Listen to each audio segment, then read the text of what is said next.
the program, hashtag FT Live. Don't forget you can buy all the merch at foulterritoryshow.com. And guys, we usually start with a different topic, but we're going to start today with injuries suck. And I say that wholeheartedly because my Los Angeles Dodgers are banged up, boys. AJ, let's start with you. What was the initial response when you saw Mookie Betts get hit with the broken? Now he has a broken hand, surgery not required, but he's out for some time. Oh no, another one goes down. It's been a long year with injuries. A lot of big time players. Acuna, Strider, now Mookie's out. Just so many guys are going down. Garrett Cole's missed the whole season. A bunch of guys. So many guys have missed, and there's no reason for it. It happens every year. It just seems like it's been bigger names this year, and it just sucks for baseball because Mookie was my MVP pick, and he was on his way to get it. Yeah, he's having an MVP type of year. And Kratz, Dave Roberts, Dodgers manager, also sharing that Yoshinobu Yamamoto has a rotator cuff strain. Again, surgery not required, but he's on the IL as well. From your perspective, Kratz, what's more problematic, Mookie going out or Yamamoto being on the shelf? No, Mookie going out. And I get it. The lineup is going to be fine without him. Yamamoto only pitches once every 5 days. Maybe that's the reason his shoulder's barking a little bit. Not used to pitching every 5 days, but I felt like they've done a good job of not pushing him just automatically to those 5 days. Like if they had an off day, they wouldn't just, flush him right back out there. But they'll be fine. They'll figure out the pitching. This lineup and Mookie was lightning hot to start the year. He was ridiculously hot.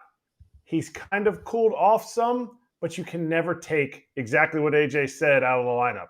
An MVP candidate, I don't care if you have 6 MVP candidates, you need that in the lineup, and he was your everyday shortstop for almost the entire season. Let me ask you this then, because you both agree that the Mookie Betts injury is more problematic than Yamamoto. I agree with you in the short term. I agree with you in the regular season. But if a key pitcher versus a key position player goes down in the postseason, what's more problematic? Because you don't know what you're going to get when Yamamoto comes back, when he does. You don't know what you're getting from Kirsch. Bobby Miller's supposed to start on Wednesday for the Dodgers. You don't know what you're going to get from him. You don't have Dustin May, and Buehler's not back to form. So then you're counting on Tyler Glasnow and Gavin Stone.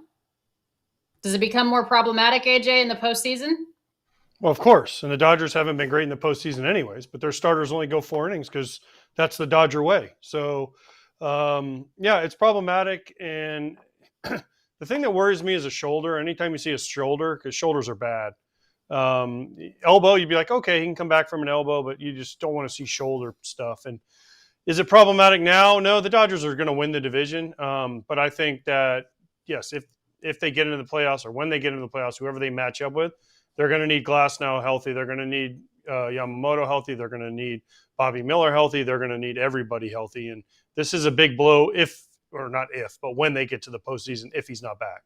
All right. Defensively, it looks like Miguel Rojas, guys, is going to be taking over at short in the interim while Mookie Betts is on the shelf. As far as the lineup construction is concerned, Kratzy, it looks like you could move Shohei up to the leadoff spot where Mookie Betts was hitting. They've done that before on the rare Mookie Betts day off.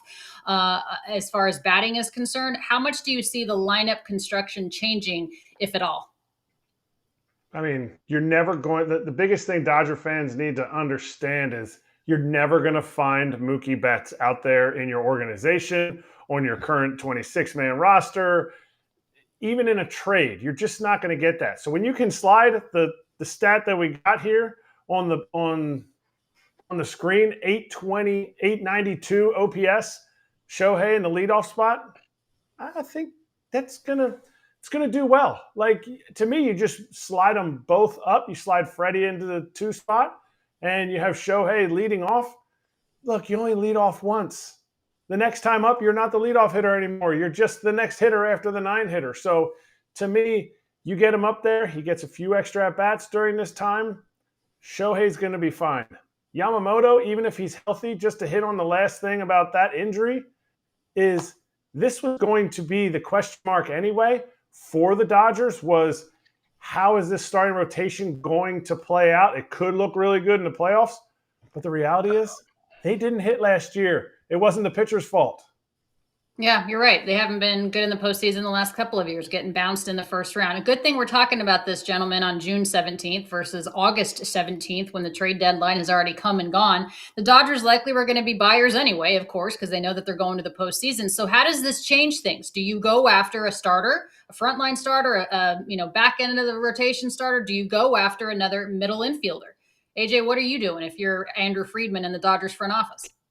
Well, it's World Series or bust, so you go for both. But I don't know if they'll go for a frontline starter. I think they're going to go more for an innings eater, middle of the rotation guy, and then they need some help in the lineup. Listen, after the first five with especially with Muncy out, but the back of the end of their lineup is not good. I'm sorry, it just hasn't been good. After Teoscar, it has been really bad. So they got to find somebody that can come in and play short/second, do whatever they got to do, and figure out a way to make this lineup deeper. To me, that's a bigger concern because, again, Buehler's going to get better. Kirsch is hopefully going to be back.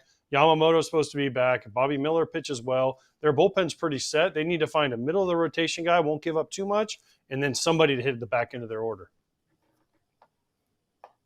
Kratz, do you agree with that as far as go for broke? I mean, I agree with AJ. They're World Series or bust, and they have to at least get to the freaking championship round of the National League playoffs. So, what do they go for?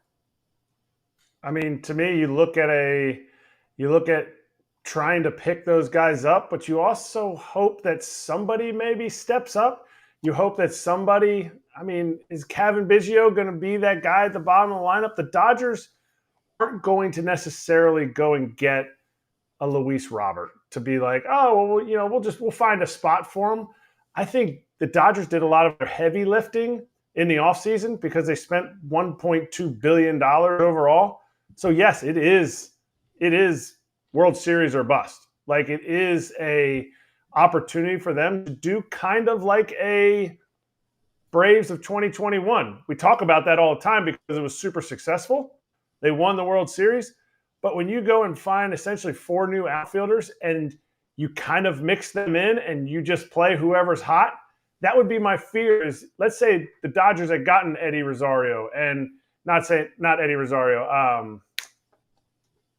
Who did they get? I forget. Whoever was carrying the Braves in that series. Do the Dodgers just platoon him because his platoon advantage is what it is? Or do they do what the Braves did when they pick up a hot player and just let him ride it out? And to me, you're trying to fit those people into a lineup that doesn't need much help, but it's glaring where the help is needed. Right after, like AJ said, after Teoscar in the lineup, it's 7, 8, 9, which will also get thinner once Max comes back. So it's not in dire need. There's just little tweaks that a World Series team needs to make. Yeah, no question about it. Mookie Betts obviously visibly upset after the game. Why wouldn't you be? You could tell that he was, bummed that this happened, and this is what he said when speaking to reporters after the injury. I'm not sure. I'm honestly not sure. Obviously, I'll be watching the boys, cheering them on, but other than that, I mean, it's just kind of rest. Maybe use it as a mental break, and be ready to go whenever it heals up. What did you see on the pitch? Can you talk about the pitch? Oh, I mean, you just got to stay in there. I mean, you can't be scared, Got to stay in there, especially with the guy with a pretty good slider. So, I was just kind of up and in, and I was holding my ground, and unfortunately, it hit me in the hand. Have they given you a general timeline at all? Not really. I'll go see the doctor tomorrow, and then we'll know more. But right now, it's just let it heal. Is that Shin the hand guy? Yeah. Go see him tomorrow. And Kratz, do you remember when Aaron Judge got hit in the hand and broke his hand, and then he wasn't quite the same when he returned? I mean, what's the realistic expectation? Because it's not like when Mookie comes back, whether it's 6 weeks, 8 weeks, whatever it is, that he's going to be exactly like he was. I mean, it takes you guys as position players, right? Time to get your hitting down, time to get your rhythm, your timing, and those types of things. So to expect that Mookie is going to be, MVP guy again when he comes back, I think is an unfair expectation. I don't know. I expect a lot of Mookie. I expect like his ability to be able to withstand some of this stuff, to be able to come back and play at an above average level, even when he's hurting. AJ I never broke anything in my hands. I never started at the level of Mookie Betts or even AJ Pierzynski to hitting. But AJ, you broke your wrist or you broke your hand? I broke my wrist. And how soon did you come back? 2 weeks? 2 weeks. And how long did it really take you until your wrist was like this hurts? I mean, I played. I shouldn't have been playing, but I played the last month, basically, with a broken wrist. We were kind of in the race, so I just was like, I can play, so I just played. I mean, it hurt. It hurt more catching than it did hitting. But I was like, I'm back. I can play, so I'm going to play. Yeah, I mean, there's pain there. I mean, you know, look at guys that have done this. It's you know, they come back in 4 weeks. They probably should take 6 weeks. Mm-hmm. I remember David Ortiz broke his hamate when we were with the Twins. He came back in a couple weeks. Should have missed a lot longer. It wasn't the same for like a year. It takes a little bit of time because it just throws off your swing a little bit. It throws off your timing, and it just throws off your mechanics. And Mookie's such a hand movement, you know, handsy hitter anyways. You know, just need him to get right because, again, they're going to be in the postseason. And I would think mentally, though, you got to make sure you can swing the bat without feeling any pain. That's got to be a mental thing, too. Like you're almost anticipating, is this going to hurt or not? Is that the case? Like physically, it's one thing to get back, but you also have to make sure you're swinging without pain. Yeah, true. But if there's a little bit of pain, you can get through it. I mean, there's plenty of times you play with pain. It's not like you go out there every day and you're like, oh, wow, I'm 100% today. I feel great. Oh, sure, yeah. So, you know, there's a difference between being hurt and there's a difference between being injured.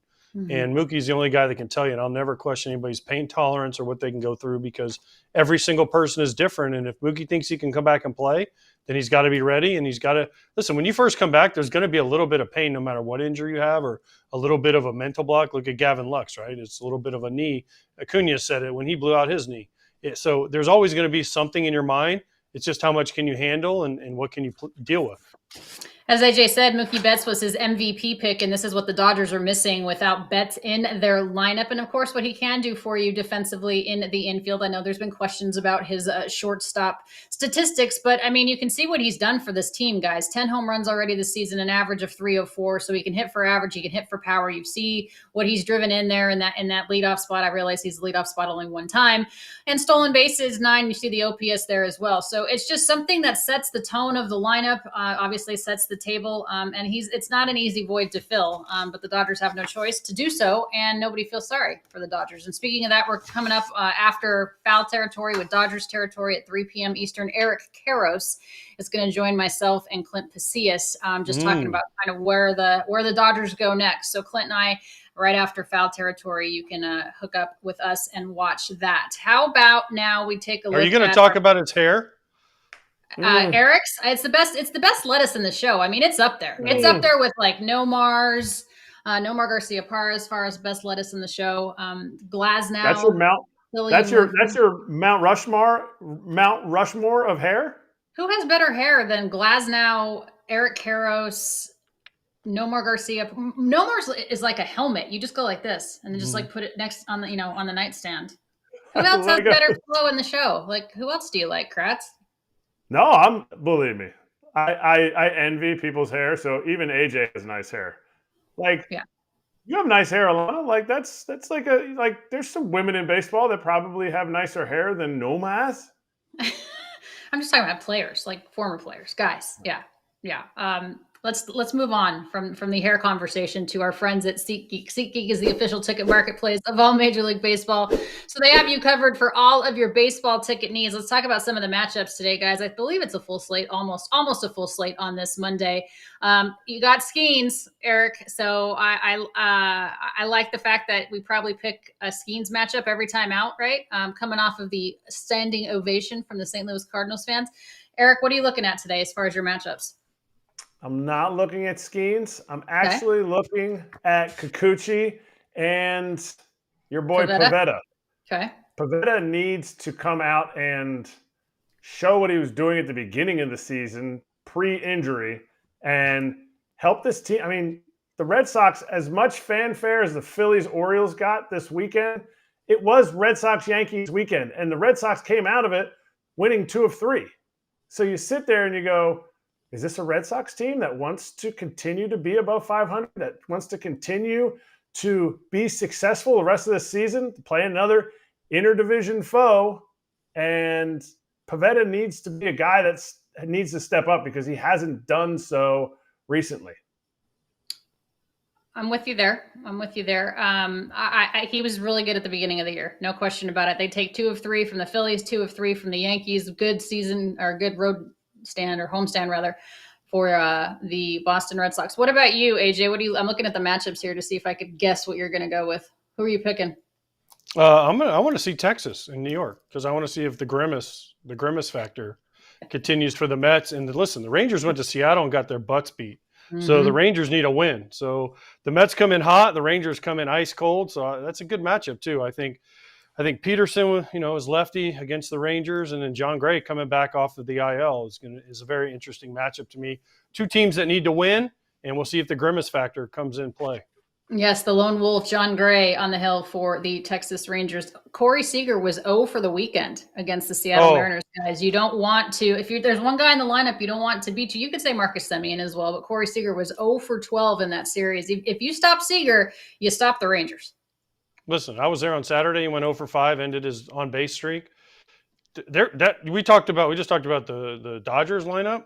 Look at the Rangers lineup.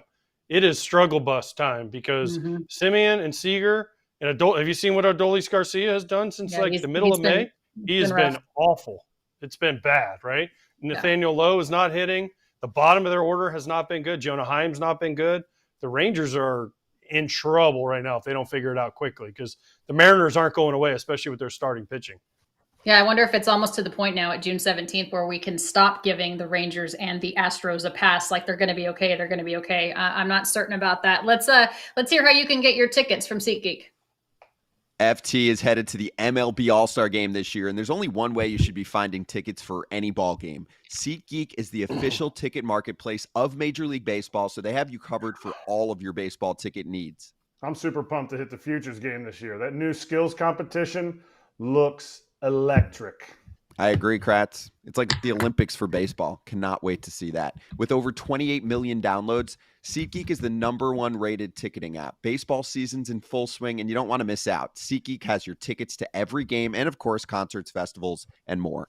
Every ticket's backed by their buyer guarantee, and SeatGeek is the only site that lets you return your tickets ahead of the event with swaps. And Kratz, FT came through for the people. Use our code FOUL for $20 off tickets at SeatGeek. That's $20 off your first purchase with promo code FOUL. Make sure you click the link in the description to download the app, please.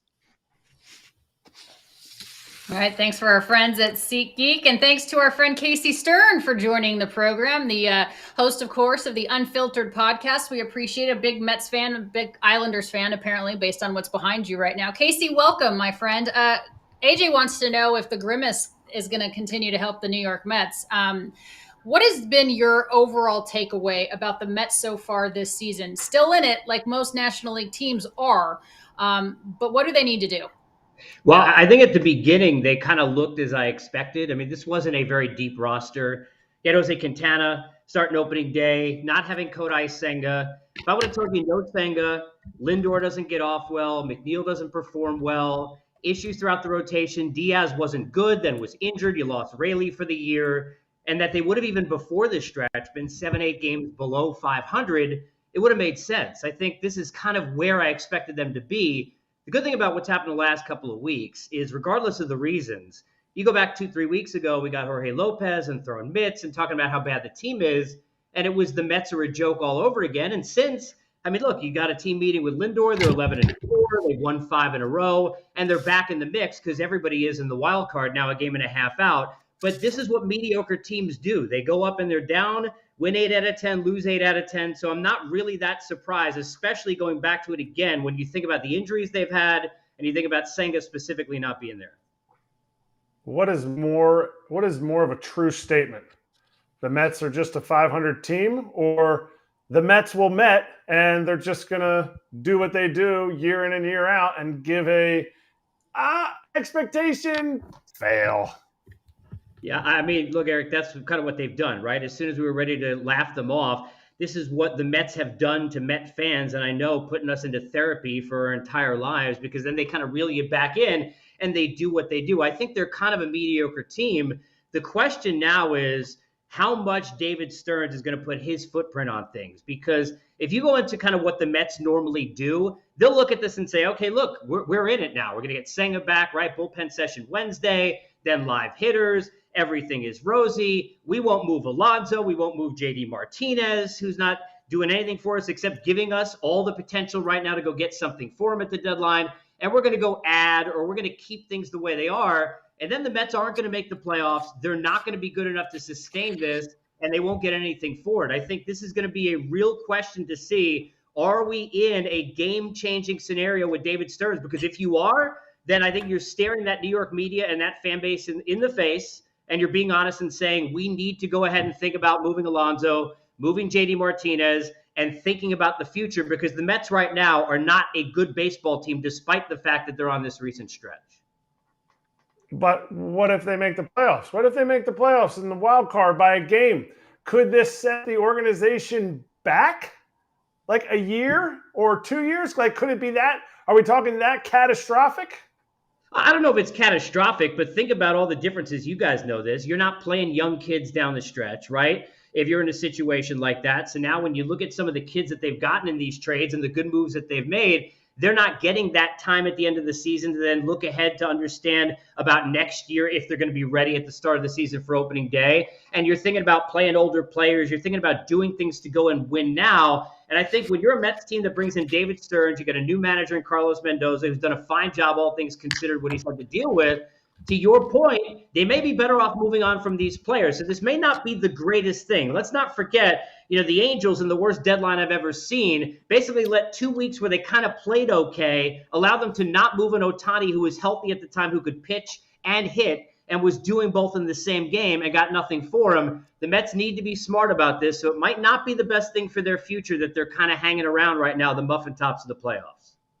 Do they have enough cachet in the city of New York with Met fans to be like, hey guys, I know we're 3.5 out, but we're going to sell? Do they have they built up enough? Has Stevie Cohen built up enough? Or no matter what, if they don't trade, they're going to be pissed. And if they do trade, they're going to be more pissed. I'm going to do what I do with my kids. No, I mean, really. Let's be honest. I mean, they had the cachet, right? Because when Steve Cohen came in, everything looked rosy. We're going to win the World Series within 3 years, and we spent all the money, and it didn't work out. I think they did a nice job at the deadline last year, kind of eating it a bit, right? And owning all of that money to go ahead and get prospects. But you can't do that and handle the offseason the way they did. Let's not forget, one guy they went after was Yamamoto, offered him $320 million. I get that for long term. But outside of that, they kind of stayed within the margins because they know what this roster is and what it isn't.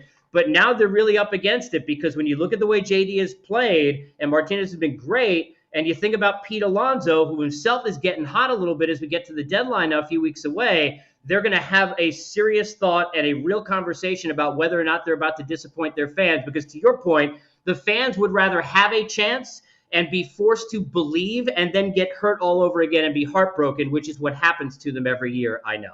I know you do. You're a long-standing, insufferable, suffering Mets fan, Casey Stern. You are. So from a fan perspective, I guess, would you want them to sign Pete Alonso to a long-term deal? Homegrown guy, has meant a lot to that organization, obviously hits 30 bombs a year. Or would you like to sacrifice it, let him go to rebuild for the future? They need more than just a first baseman. Well, your point, Alanna, is well taken, because really the problem is, even with Pete Alonso, they're not nearly good enough. But it also doesn't mean that they're not worse off without him, because they are. So is he a better player than Olsen or Freddie Freeman? Of course not. But he's going to get paid probably north of $200 million. And the team that really owes and needs him the most and should pay him the most are the Mets, because they know what he already gives them. And Steve Cohen has an exorbitant amount of money to go add beyond that. It's not about that. The problem is, if you get the temperature right now and you're taking it and thinking there's no way he's not going out to free agency, then even as a rental, you've got to play this thing out and see whether it be the Cubs or whoever, other teams that could be interested. But it's not a simple question. It's going to be about what they're being offered and how much they can get. And to people who are saying, lastly, people are saying, in New York, like the Yankees, when they had a situation where, Chapman left and then he came back after they traded him free agency. most players of the length of contract Alonso's looking at, when you move them, they don't feel all warm and fuzzy. They go out to free agency and probably don't come back. So I think if they trade him, the chances they'd re-sign him in free agency are very slim to none. Hey, we're talking about the Mets, and you're talking about free agency. Juan Soto, that's the name that people keep talking about for the Mets. Is that a real possibility? And could they afford Alonso and Soto? Because we had this conversation last week, and I brought this up. I talked to some people in London about this. If the Mets don't enter the Soto sweepstakes, who's another team for him? There's not really another team out there that will overpay for him. So can they afford Alonso and Soto, or will they have to make that decision? Well, I think obviously you're dealing with tax and all sorts of things that would bother people like us, but not Steve Cohen, right? I mean, he's got tons of money. So I think, can they? If there's a they or a he that can, it would be Steve Cohen who can. I think, to me, the thing that's being forgotten is, the Yankees didn't bring in Juan Soto just to kind of hang out with him for a year. They brought him in to win with him now, but to woo him, and they're doing all of that. And the fans and the media and everything that he's experiencing right now are doing all of that. And it's not like the Yankees don't have money or can't spend money. So to me, I think the thing that's being forgotten is this idea that if there's a team that can go get him, it's the Mets.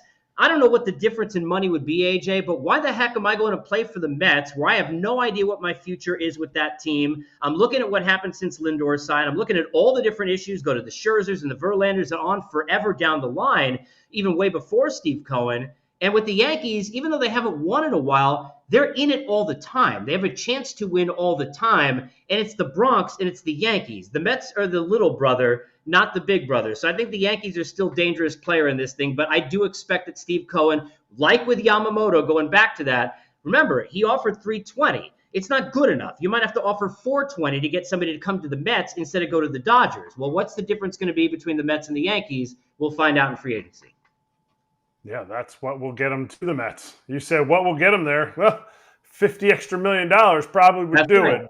That's right. Just saying. That's right. And the fact that you could sell Soto on the fact that you would be a long list of superstars at the Yankees, you could be the franchise's greatest player ever and take them to a World Series, which would make Mets fans love you forever. But you also missed out one team that I want to talk about that could pay for them, but will not because they have short arms to get in those deep pockets. The Red Sox. Like, how much greater of an ending to your Netflix doc would it be to see, and at the end of this season, the Red Sox missed out, but, the little forward or whatever, the post log, whatever it is at the end of the movie, they go, signed Juan Soto, the future is bright. Whatever it is. They better go ahead and pay AC Alex Cora first and make sure that happens because to your point, well, look, I'm not saying it's going to happen, but I think they certainly should. And, look, we talk about the Yankees, right? Forget about Soto, and I love Booney, but if the Yankees don't do what they're supposed to do, Alex Cora is going to have options there, LA, whoever he wants. But to me, this is really the story of the Red Sox that nobody are talking about. We all talk about the surprises. I think clearly the Guardians, what a job they've done. You think about that whole Central Division, the AL side, the Brewers in the NL, wherever you want to go. To me, the Red Sox, this was a joke. When we heard about the Netflix doc, and I covered baseball in Boston, it was amazing back in 2004. This is not a story anybody wanted to see in 2024. And regardless of the fact that they've had great stories like can you think about Hamilton yesterday, 4 steals, and they had 9 a franchise mark. The way that Alex Cora has squeezed as much as you can out of this orange and the job that he has done, they're sitting there, a couple of games, 2-3 games out of a wild card. They're over 500. You'll get some meaningful games possibly at Fenway Park. And to me, the Red Sox have to be one of the better stories, and they do have money. But the Red Sox question, to your point, going back to a comment you made leading into the question, it's not about do they, it's about will they. We know they can spend money. They don't seem to want to put in the dinero, if you will, into this baseball team, which is why we expect no Soto, no Alex Cora, and no playoffs. Let me ask you this though, Casey. You're certainly not the first person that I've heard say this about Alex Cora having opportunities to go elsewhere, Yankees and Dodgers. Who says that Alex Cora would go to the Dodgers? Who said that the Dodgers would even let Dave Roberts go? I mean, I understand that if Dave doesn't win a World Series and get past the first round again, there could be speculation, but the man has the winningest record in all of baseball among active guys. He's taken them to the postseason every single year. Why? And don't forget, Alex Cora was involved in the 17 and 18 mess against the Los Angeles Dodgers. So I don't know that LA is a landing spot for Alex. Where is this coming from? Well, I would say this. First of all, two things. One, I love Doc to death. And Dave Roberts has done a hell of a job with this baseball team and now is set again with all these injuries. So I'm not saying that he deserves to lose his job. I'm just saying that we understand the tenor of the pressure you're under, especially when you bring in Yamamoto, I know he's now injured, and Ohtani, et cetera, on down the line. So when you think about that, the ties of Alex having played there, the fact that big markets, if they're going to let go of a Dave Roberts, the only reason you would do that would be to bring in somebody that you think is better. I think that's where kind of the thought lies. I mean, look, Alex Cora has put himself in a position where it's hard to take the 17-18 mess out. But if you put it aside and you think about just managing in terms of baseball, what hasn't he done since the time where he was sitting there on the bench behind AJ Hinch, and then when he took the job and went to Boston, and what he's done since he's returned, proven one of the best managers in the game. So I think to me it's more about opportunities for big markets where there's a lot of pressure. For me, Aaron Boone belongs still with the Yankees, and Doc definitely belongs still with the Dodgers. But we all know how this thing works. I mean, look, Rossi should still be with the Cubs and not losing his job to go get Craig Counsell. But we all knew that Craig Counsell was a guy that if you have a chance to get, teams are going to do what it takes to go try and get him. Alex Cora has put himself on that list as well. Casey, that brings up a great point, which actually leads me to my next question for you. The whole situation, somewhere, David Ross is laughing his ass off, right? Because doesn't even know that he's going to lose his job, thought for all intents and purposes he was coming back. And then, oh, by the way, here comes Craig Counsell, which I get it. If I'm Craig Counsell, I'm taking that contract too. But I tell you what, the Brewers are looking pretty good and the Cubs look like not so great, for lack of a better phrase. I mean, did the Cubs make the right move in that? Taking a guy that everyone thought was the second coming of the Messiah to manage their team when David Ross was doing a good job? I think it's a loaded question. It's a good question. I think let's go to the first part. I don't think they're here in where they're at right now behind Milwaukee and kind of fumbling a bit because of Craig Counsell, or wouldn't be in this situation because if Rossi was there. I think it's the roster not being as good as we thought and guys not being as in terms of performing to the level that they would have thought to this point in the season. I think that's more of the issue. The other part is, look, I mean, if you look at the situation that the Cubs had, a young team that was gelling with a manager who seemed to be the right fit, it didn't make sense to me. However, if you're looking at Craig Counsell, who didn't think that he wasn't a guy that was, to me, he was the managing version, Alanna, of like what we looked at when we looked at Andrew Friedman with Tampa Bay, where we're like, look at what this guy is doing. Imagine if you put him in a place, right, where he had money. Well, look what the heck Craig Counsell was doing. Look at the guys they were bringing him in at the deadline. Nothing against them personally, but they weren't ever making big moves at all. And there he was at one point sitting there a win away in an LCS against the Dodgers from getting to a World Series. I think it was a no-brainer to try. I don't like the way they did it. And I think clearly if you're Rossi right now, you're laughing a little bit because the Brewers, give them credit. It wasn't all Craig Counsell. It wasn't all David Stearns. There must be something in the water that's working right now in the brats in Milwaukee because they're still getting it done, just like Cleveland without Tito is still getting it done with Stephen Vogt. Mm-hmm. It's a great point. It's a great point. We appreciate you, Casey. I had to get on the Dodgers train there for a second because everyone keeps saying that Alex Cora is going to LA, and I refuse to believe that. Not that I love AC. I love Doc too. So, Casey, thank you for the insight. We appreciate it, my friend. Anytime. Happy to be on. Be well. All right. Casey Stern, of course, on the Unfiltered podcast. Coming up, guys, we're going to have Justin Turner join us here momentarily. So I'll ask you, going back, you guys are all in a brotherhood, the catchers that you are. Somewhere David Ross has got to be like, well, shit, I could have done this with the Cubs. I did it. I did it. That's what he's saying. I did the same thing. Like, you could have just given me half of what you were giving to Craig. Listen, I love Craig Counsell as a manager, but man, like for them to take, they didn't really give him a roster either. Like, yes, I don't know what they expected. Like, hey, we don't need to spend on free agency just because we're bringing in Counts. Kind of a middling team right now. Yeah, it's a bummer. But, give credit to Pat Murphy and the Milwaukee Brewers. I mean, he's obviously been there for a long time. He knows the system. They're playing well for him, and they're doing it without Corbin Burns. But Joey Ortiz on the other side of that trade has been really good, too. All right, Justin Turner joining us here. By the way, we were supposed to have his beautiful wife, Courtney Turner, but she had another obligation she needed to get to. So Justin is actually pinch hitting for Courtney. How about that? And by the way, Courtney is the better athlete in the family. No way. For For real? sure. She's run LA marathons like a lot. She ran a half this year pregnant. Come on. Swear. She's run the LA marathon she ran the Boston marathon their first year in Boston, and she ran the LA Dodger half pregnant, by the way, with future baby Turner on the way. And speaking of the father to be, Justin Turner of the Toronto Blue Jays joining us now. JT, thank you. I mean, you're not as beautiful as Court, but I'll take it. Thanks for being with us, my friend. How are you? That's an understatement. I'm good. How are you guys doing? I'm good. Justin, let's talk a little bit about, obviously, the year that is so far for the Toronto Blue Jays. I had you guys as my World Series pick in the American League. It's not going that way, obviously, but you still have to be taking some positives out of it to get through a 162. What is it for you? Yeah, I think obviously there was a lot of high expectations of going into this year, especially with all the guys we had in the room. And, so far, obviously, we haven't met many of those expectations, but it is a group of talented guys, and we're continuing to show up every day and put in the work and try to figure things out, try to get better.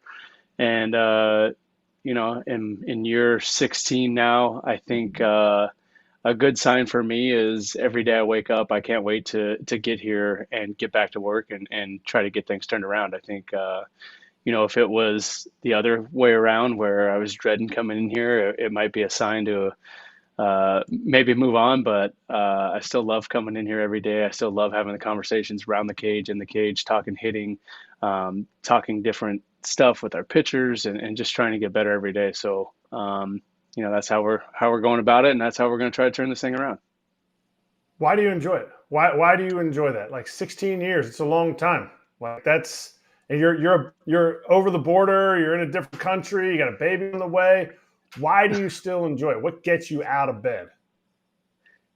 I think the struggling part and trying to figure it out and not letting it beat you, right? And I don't know if that's a pride thing. I don't know, I can't exactly put my finger on the pulse, but that's always been the part for me that I've enjoyed the most, the grind of it, the figuring it out, the showing up every day and trying something new and it not working and knowing that the next day I'm going to come in and try something different until you do figure it out. And then that feeling of getting out of a slump or turning the corner around something and figuring out something that works is just, it's such a satisfying feeling, right? So I think that's why, I still love it. That's why I do it every day. I want to continue to, figure it out. I use a metaphor all the time. Like baseball is a mountain that we climb that there is no top to. And the guys who think they've got to the top and figured it out,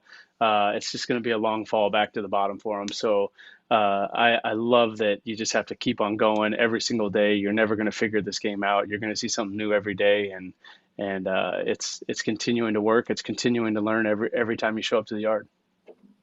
JT, what's it like being in Toronto? Because people always ask, oh, you got to go play in Toronto. Oh, no, right? Home guys. And every guy, I won't say every guy, but most of the guys that I've talked to when they go there, they absolutely love it. They love the city. They love the organization. The organization does everything. I mean, you came from the Red Sox and the Dodgers, two pretty high-class organizations. So where do the Blue Jays rank in that? And also, what do the Blue Jays do that makes it so special? Because, like I said, guys I know that went there, they absolutely love playing there. Right. I think first and foremost, the way they treat their players and the families here is off the charts. They put a lot of money into renovating this place. I'm in this room right here. This is one of our little recovery rooms. I got a hyperbaric chamber behind me. I got a Pilates reformer right here. But the facilities are insane, and they put a lot of money into making us comfortable. But they really take care of the families. They really take care of the wives. They're a priority here, obviously. I think to convince guys to go play in a different country and live part of their life here, you kind of got to go above and beyond in some other places that maybe some other teams don't, and they definitely do that. And the city is just amazing. I mean, it's such an active city. It's so diverse. There's so much culture here. And there's always something going on. Just to get out and walk around is entertaining enough. There's so many people out and about, exercising, healthy, doing their thing. So we've enjoyed it. My wife and I are kind of explorers, so we kind of embrace stuff like this. And she's bold enough to want to have our first baby actually up here in Toronto. So we're going for the dual citizenship. But the organization's been fantastic, top to bottom. Obviously we want to win some more games and give the fans and the country some more excitement and bring a championship back here. But the organization's been fantastic. I remember when you got engaged at the Grand Canyon. I remember when you got married in Mexico. I remember now when Courtney and you announced that you were having a baby boy, and here you are. You're about to be a dad. I saw you pushing the dog in the stroller yesterday as you're getting ready for your first Father's Day.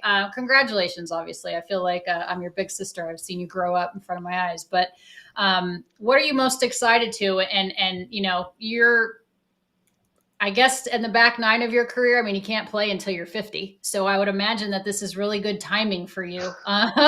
Really good timing for you. Unless you're Julio Franco, I guess you can play when you're 50. But right. Just what are you most excited about?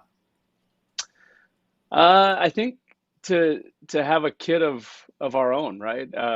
Being in this game and having family, and everyone, has their kids around all the time, right? And actually, one of the rooms I was going to do this interview in was our game room here. I walked in and I couldn't do it in there because Jose Barrios' kids are in there playing MLB The Show right now. So I had to come over here. But that aspect of it, and I don't know how much longer I'm going to play. Hopefully, someone's going to have to rip this jersey off me. But having that as be a possibility to, bring your kid to the park and experience that. I might be a little late to the party, but, hopefully I can keep going and give him that opportunity to, see what I do. Do you have a name picked out? You want to break it here Oh on my Foul God. Territory? I wish we had something to break. How do you name a child? That's like you label someone for the rest of their lives, right? You let your wife do it is how you name your child. You let your wife pick the name. You just say, yeah, I love that name. She's going to throw 100,000 names at you and just say, yeah. See, my problem was when I was trying to pick out my kids' names, especially for a boy. Now, a girl is different because a girl is a girl. But for a boy, they're like, oh, this name. And I'm like, well, I don't really like the guy that has that name. So, no, that's a no. Or this name. I'm like, no, can we just find a name of someone that nobody I know has? And it's kind of hard. And then at the end of the day, your wife's going to give you like 5, and you just say, whichever one you want, Courtney, is fine by me. Because at the end of the day, she's going to pick whatever she wants anyways. Right. I'm trying to encourage her to do that, but I gotta be involved too, right? Yeah, you go, exactly. I can't just say you do it. Like she's doing the nursery, she's doing all this stuff. Like, yeah, I want to be involved a little bit, but there are a few names that I'm like, no chance. Exactly. We're not going that. I'm trying to think of somebody like that you wouldn't like. I don't know who that would be, but like, somebody on the Giants, like she's like Buster's a good name, and you're like, no Buster, no Madison. Buster. Yeah, Madison. Yeah, Madison. Yeah. You're like, she's like Brandon. You're like, no, okay. Pablo, Right. no, okay. Is Mookie off the table? Is Mookie and Vladimir, are they off the table? Those names have not come up. A lot of it has been trying to find. So my wife's a big 1-syllable name person because she wants a 1-syllable for whatever Turner, I guess. I don't know. And I'm trying to push the kind of J thing because my whole family is full of J's. So that's kind of the battle right now, and that's kind of where we're at. 1-syllables and J's. So how about Jace? Jace. So one of my best friends has a son named Jace, Matt McCraw. So I actually love Jace, but I can't do it. No. So it's a process. We'll figure it out. And it's harder in baseball because you've met so many people with so many different names, and exactly what AJ said. Like if you had a teammate that was a turd and you guys were thinking like, oh, I want to do Joey, and you're like, not doing Joey. I can't do Joey. All I think about is this dude in Double-A that stole my batting gloves. Like, that's just what you think Right. of. Right. Guys, this is why I don't have any tattoos. I can't make a decision, right? Like, how do we do it? My wife doesn't have tattoos either. It's like, how do you decide on something that's permanent for the rest of your life, right? And that's basically how we're comparing giving a name to a kid. So I've asked all How'd you kinds of name your people. dog? How'd you name your dog? That's a great question. Our oldest dog is a girl. She's 7. Her name's Moonshine. That was my favorite alcohol at the time, and we actually picked her up. We actually picked her up from a house that was on Moonshine Court, I think, Moonshine Lane. So that was an easy one. Our youngest one is Rigby. My wife picked that one, and I don't know how that came about, but she was like, "He's a Rigby." And we're like, "All right, there we go." So maybe we're just gonna have to wait for this kid to come and then say that's a whatever. Right. Moonshine Well, Minpin, the best. the kid will come, and the name will stick, and you'll be fine. It's really not that big of a deal. I mean, at least it's not named Eric. Okay, so you can have a silent J, Eric. But back to a little bit of baseball. What's the best team you've seen so far this year? And I know everybody sucks when you're playing against them. Who's the best? Who's the best in the East? Who's the best in all the big leagues right now? Yeah, so we've already ran across the Phillies deep lineup, good pitching. We played the Dodgers. Obviously, they've got a lot of everything, even though the injury bug is getting them even more now today after Mookie got hit yesterday, which sucked to see. And then obviously we played the Yankees early on in the year before they really got hot. They got off to a good start, but I don't think they were like clicking the way they have been over the last month. So, there's some really good teams, and baseball's interesting this year. There's a lot of parity. There's a lot of teams that are in it, especially in that National League. You see that list of teams that are within 1 or 2 games of the wild card. It's pretty crazy. And I think as of like a week ago, there was only 4 teams in the National League that were over 500. So I don't know if that's a good thing or a bad thing, but it's definitely a weird year. All right, so you've been in the AL East for 2 years now. Is it as tough as everybody says? I mean, you came from the NL West with the Dodgers, the Padres, and all those boys, the Giants for years. Is the AL East the gauntlet that everybody says it is? I mean, I wouldn't say it's tougher than anywhere else, but it's definitely the atmosphere is great no matter where you go in the AL East. It's meaningful games. It's feels like playoff baseball every time. In the NL West, obviously playing the Giants was crazy. The last few years I was there, playing the Padres was crazy, but it wasn't everywhere you went that felt like a playoff game, where here, everyone in division is really good, and they all feel like playoff games. So I don't know if that's the answer you were looking for. Is it a gauntlet? Yeah, I think it's definitely tougher, but it's also more exciting to play in a lot of these games just because of the atmosphere. Justin, I know you pay a lot of attention to this game. You're very well versed in it, and you oftentimes pay attention to the big picture. I'm interested to hear your take on all of the different arms that are blowing out, the elbow injuries and the surgeries, and what do you think is causing that? Is it a combination of things, or are we just teaching our young players the wrong way coming up?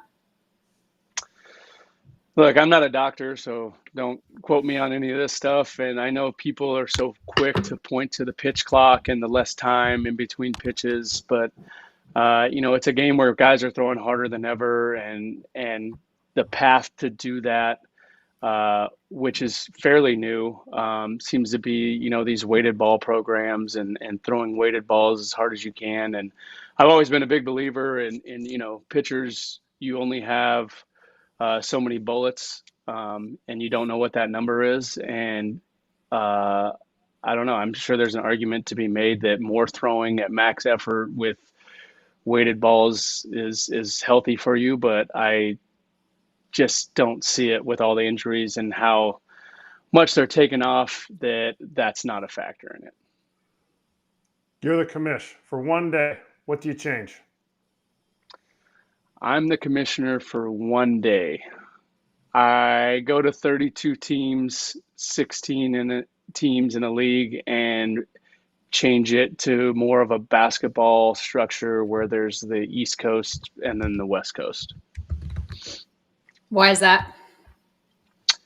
Just for travel, competitiveness, and then I think it changes the whole dynamic of baseball, and you already kind of have a East Coast versus West Coast, but I think it'll make the travel easier throughout the year, staying I guess bi-coastal, and two, I just like the thought of at the end of the season having that West Coast versus East Coast World Series, less than National League versus American League.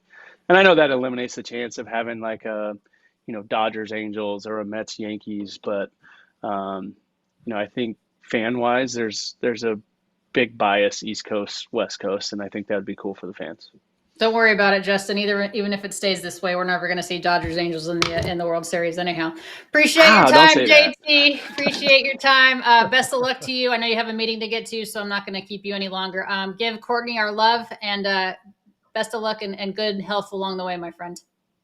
All right. Thanks, guys. Good to see you. All right. Justin Turner of the Toronto Blue Jays. I love that guy. I remember when he actually was a non-roster invitee to 2014 Dodgers. Ned Colletti, the former GM of the Dodgers, invited him. He had just been DFA'd by the Mets. And I remember he got there, obviously, wasn't guaranteed a spot, ended up making the team opening day roster for the Dodgers. And I remember him in the parking lot at Camelback Ranch telling his then girlfriend, Courtney, and his whole family that he made the team. And he and I essentially started with the Dodgers the same day. And he has turned into one of the best players in this game and one of the best ambassadors of this game. And I know that the Dodgers don't have captains, but Dave Roberts said he was the captain and the glue that kept that team together. And I really wanted him to finish his career as a Dodger. That didn't happen, obviously, but that's okay. He's a good dude.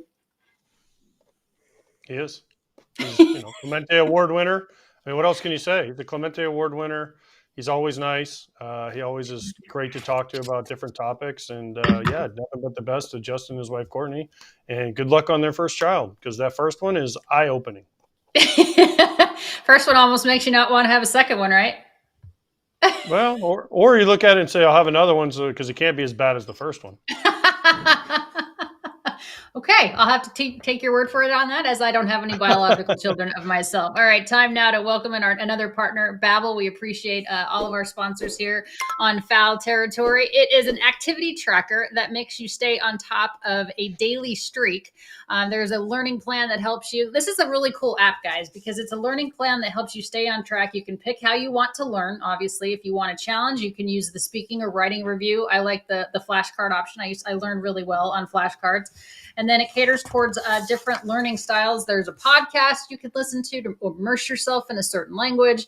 There's an explore everyday conversations section, which is what I put down as something I'm most interested in. So this is a cool thing. I don't know how important you guys think it is to learn a second language, but I think it's an absolutely invaluable experience. Erik, especially in the clubhouse, right?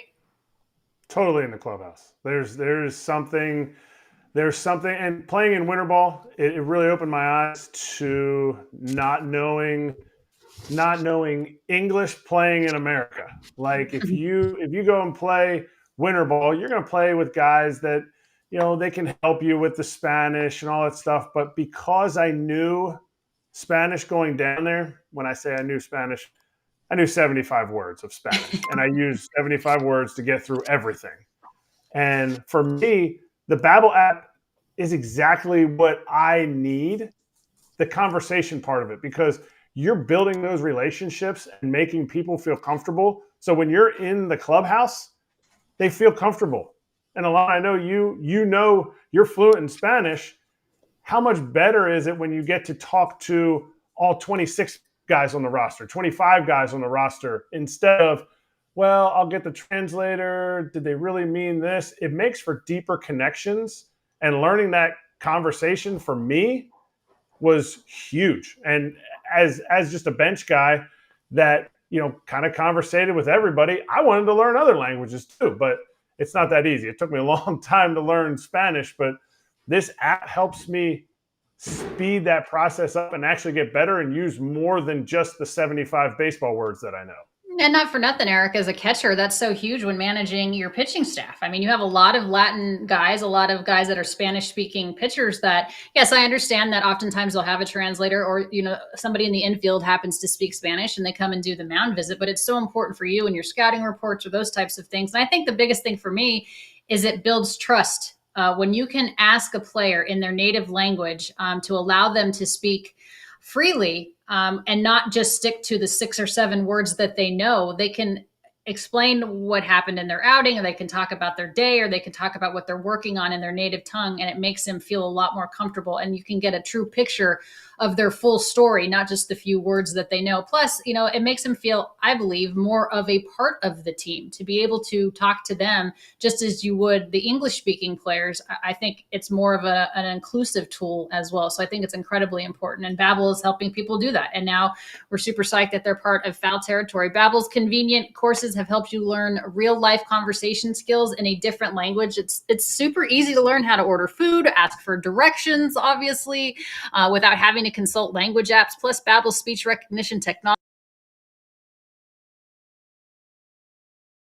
at babbel.com/foul. That's up to 60% off at babbel.com/FOUL. Rules and restrictions may apply. Welcome, Babbel. We're happy that you are here. Time now, guys, for the Ump Show.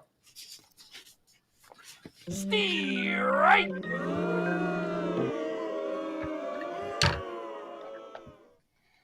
All right, so how about this one? We're starting with Rob Thomson of the Philadelphia Phillies. Every time I say Rob Thomson, I think of Rob Thompson of Matchbox 20, the lead singer of that.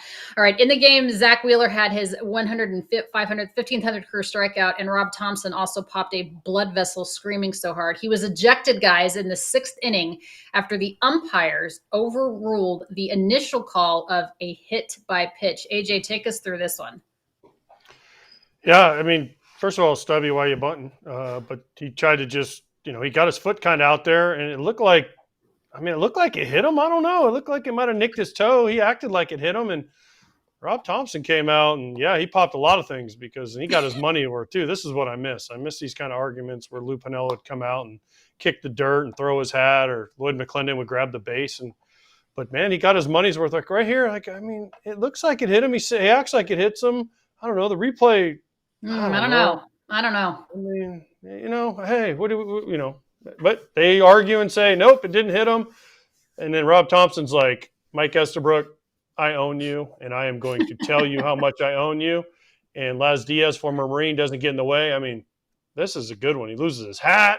His hair's blowing in the wind. I mean, the problem is the umpire just needs to walk away, right?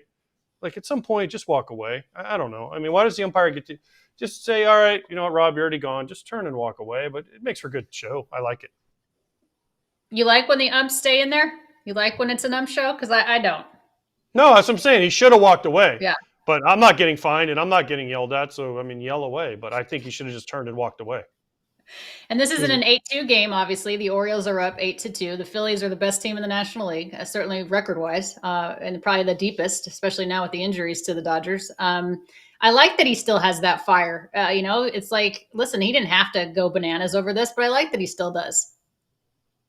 I love it. I mean, he was – I feel like he was stewing the whole day, and Mike wasn't awful behind the dish the whole day. Mike Estabrook, he had a few calls that it just seemed like every time they showed Topper, he was struggling calling the backdoor curveball, and he balled a 2-2 pitch in the first inning to Gunnar Henderson.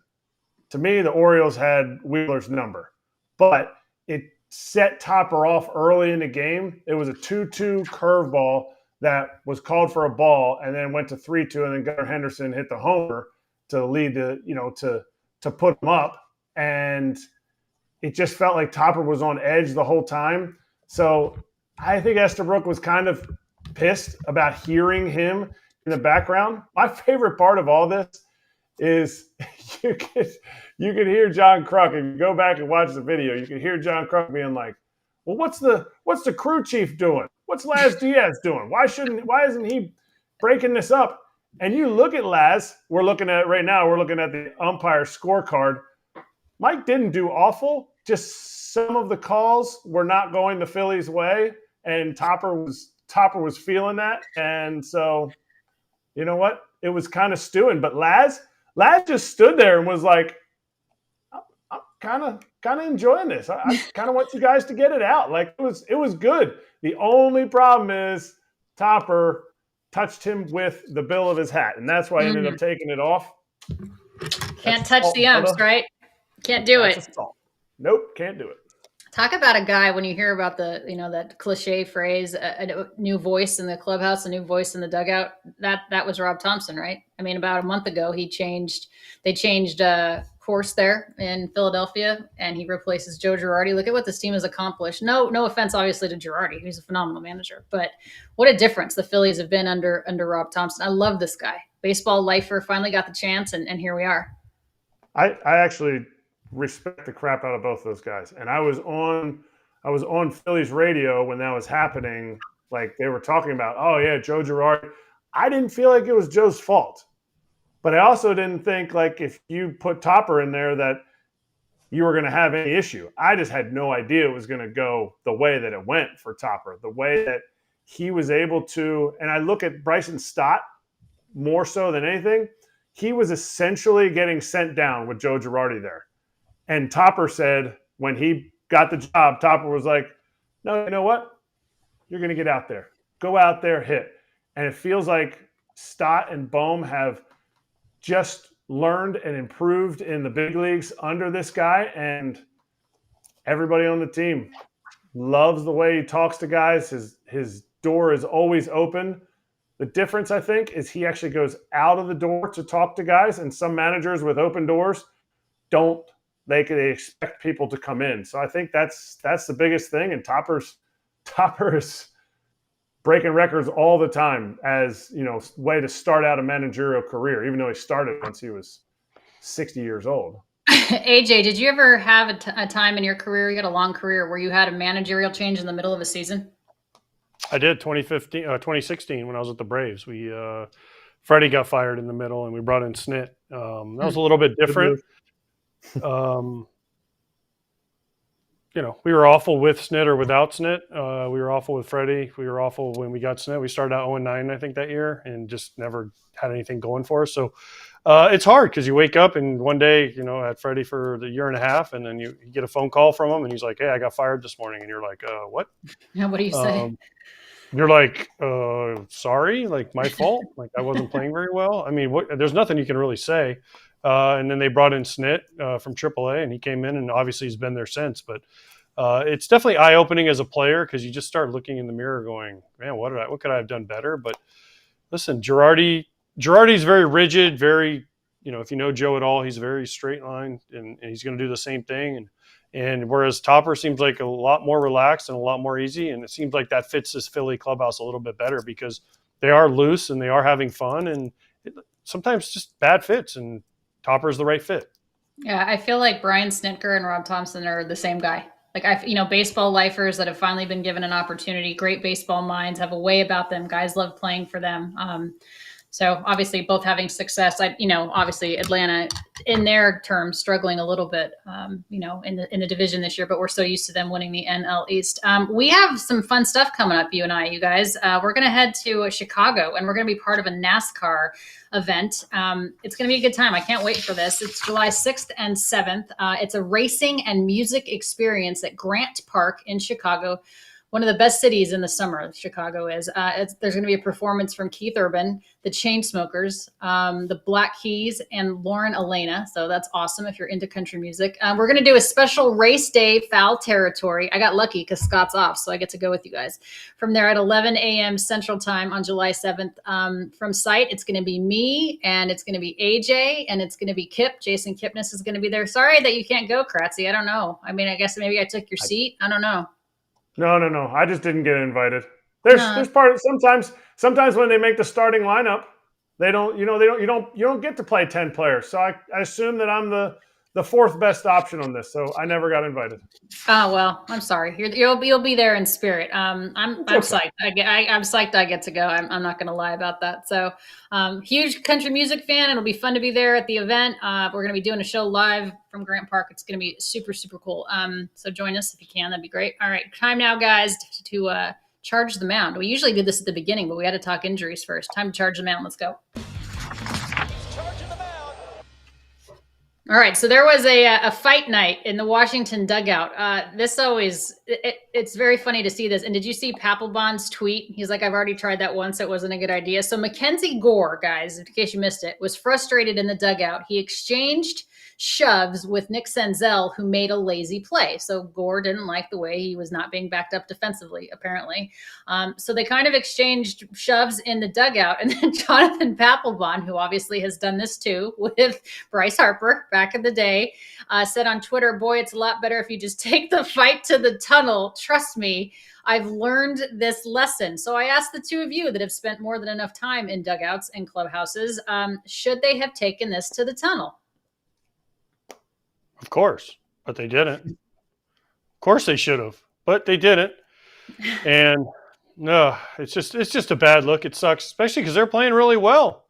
The Nationals are playing really well right now. But, boys will be boys. It's like your brother. You get in a fight with your brother and you move on. Trust me, there was plenty of arguments, plenty of shoving matches that people never saw in all the years I played.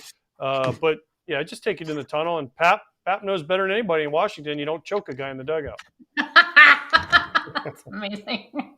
What's been the best fight you've been a part of or witnessed in a clubhouse amongst your band of, at the time, 25 brothers? AJ?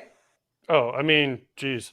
My favorite one of all time, and I was in Hawaii for winter ball, and we played with the Angels, and Ramon Ortiz, a pitcher who pitched for a long time, was on our team. We had a shortstop, I forget what his name was, but he hot-footed him in the dugout in Hawaii, and they went to blows. I mean, full-on brawl between two guys on the same team. I mean, it was like, because, we had guys from Japan, we had guys from the Twins I was on, we had the Angels, we had the Blue Jays, we had all these different teams, and these two dudes that were supposed to be like, together, were in the same organization, they went, I'm talking, like this, and like punches, and everyone's like, what is happening? We had no idea and broke it up in the middle of the game. That was about as good as I've ever seen. I've seen shoving and yelling, but that's the only time I've ever seen two guys actually throw punches at each other. And hot footing, you mean you stick a match in the guy's thing and light it on fire? Is that what you're talking about? Yeah, he lit his heel on fire. It used to be a cool thing they used to do back in the day. They put like a little piece of tape or something in matches and light it, and it would light up their shoe. And this guy did not think it was funny. The rest of us thought it was funny until they started punching each other. Kratz, what about you? You take that into the clubhouse. You take it into the tunnel. I mean, the thing that happened with Senzel and Gore, yeah, but this is something that I think happened more, especially even just before I got into the big leagues. So I'm sure AJ saw it, where veteran guys would call dudes out, whether or not they thought it was, egregious play or not. I think Gore might have been wrong on this in this case. I don't think Senzel was trying to do anything other than make the play. Maybe didn't read how fast he was getting down the line. I'm not sure about that, but like any kind of dugout fights, I'm all for those, because you're not if you let as much anger as whoever started it had, if you let that fester, it's only going to hurt your team. Let it out. Look, this is a competition. You're trying to beat the other team. If you think somebody's not giving the correct effort, the correct amount of effort, let them know, because maybe that guy maybe he's going through something. Everybody can grow from it. And it kind of gets the boys a little fired up. I like it. All right. But you're okay with them doing it in public like that? Because there's going to be all kinds of speculation. That doesn't bother you? All right. Yeah, I mean, speculation. You got to sit in front of the mic. So it's whatever. I mean, anytime I ever had an issue with somebody, it would be more like, go back behind the tunnel. Go down in the tunnel. All right. Time now to talk about Shota Mike Imanaga. I mean, he's been one heck of a bright spot for the Chicago Cubs, probably the only bright spot, really. If you look at how the Cubs are performing right now, he has lowered his ERA, AJ, to 1.89 after his outing versus the Cardinals. I don't know that we knew how good this guy was, but he's proving that he certainly belongs at this level in this country.